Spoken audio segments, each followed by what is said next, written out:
Upacara pembukaan latihan pencarian dan pertolongan satuan di bangunan runtuh tahun 2022. Kantor Pencarian dan Pertolongan Palembang segera dimulai.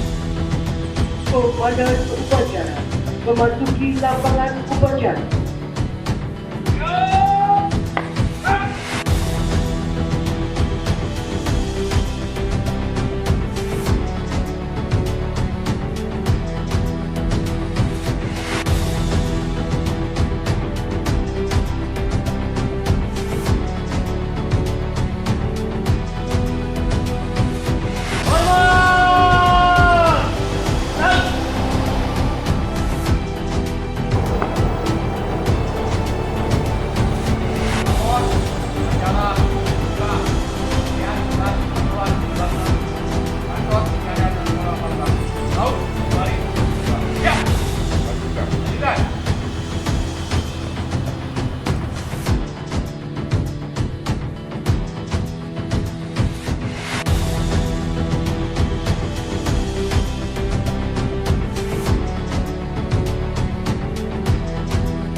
Selamat pagi.